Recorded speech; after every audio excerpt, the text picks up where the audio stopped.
Beijing সফর শেষ করে মার্কিন প্রেসিডেন্ট ডোনাল্ড ট্রাম্পের ওয়াশিংটনে ফেরার সাথে সাথেই মধ্যপ্রাচ্যে চরম উত্তেজনা ছড়িয়ে পড়েছে। তেহরানের সাথে সংক্ষিপ্ত যুদ্ধবিরতির অবসান ঘটিয়ে পেন্টাগন এখন অপারেশন এপিক ফিউরি 2.0 এর চূড়ান্ত নকশা তৈরি করছে। প্রেসিডেন্ট ট্রাম্প এবং চীনা প্রেসিডেন্ট শি জিনপিংয়ের দীর্ঘ বৈঠকের পর কূটনৈতিক অঙ্গনে বড় ধরনের পরিবর্তনের আভাস পাওয়া যাচ্ছে।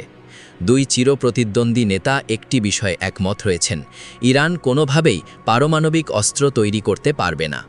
এয়ারফোর্স ওয়ানে ফেরার পথে ট্রাম্প সাংবাদিকদের জানান যে কৌশলগতভাবে গুরুত্বপূর্ণ হরমুজ প্রণালী সচল রাখার বিষয়ে বেইজিংয়ের পূর্ণ সমর্থন রয়েছে। চীনের জ্বালানি নিরাপত্তার জন্য এই নৌপথ অত্যন্ত জরুরি। তবে ট্রাম্প তার স্বভাবজাত দম্ভে স্পষ্ট করে দিয়েছেন, আমেরিকা নিজের শক্তিতেই সব করতে সক্ষম এবং তারা কারো কাছে অনুকম্পা ভিক্ষা করে না।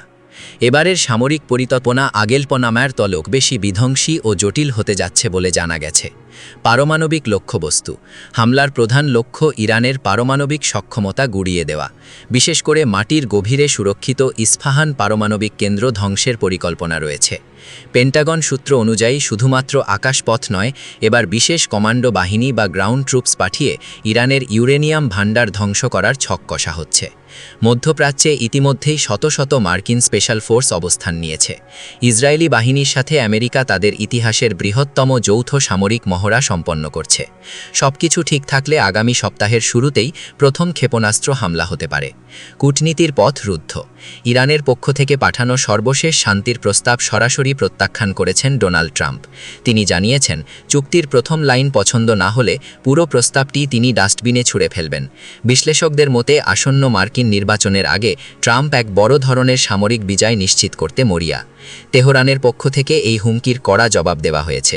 ইরানের পার্লামেন্ট স্পিকার ঘোষণা করেছেন, যে কোনো ধরনের আগ্রাসনের যোগ্য জবাব দিতে তাদের সশস্ত্র বাহিনী যুদ্ধের জন্য পুরোপুরি প্রস্তুত। এদিকে বেইজিং সম্মেলনে ইরান ইস্যুতে ঐক্য থাকলেও ফাটল দেখা দিয়েছে অন্য ক্ষেত্রে। গোপন বৈঠকে শি জিনপিং মার্কিন প্রেসিডেন্টকে তাইওয়ান ইস্যুতে কড়া হুঁশিয়ারি দিয়েছেন এবং ওয়াশিংটনকে তাদের রেড লাইনের কথা মনে করিয়ে দিয়েছেন। পুরো বিশ্ব এখন পারস্য উপসাগরের দিকে তাকিয়ে আছে। পেন্টাগনের টেবিলে এখন শুধুই যুদ্ধের নকশা। মার্কিন প্রেসিডেন্টের একটিমাত্র নির্দেশে মধ্যপ্রাচ্যে ইতিহাসের অন্যতম রক্তক্ষয়ী সংঘাত শুরু হতে পারে।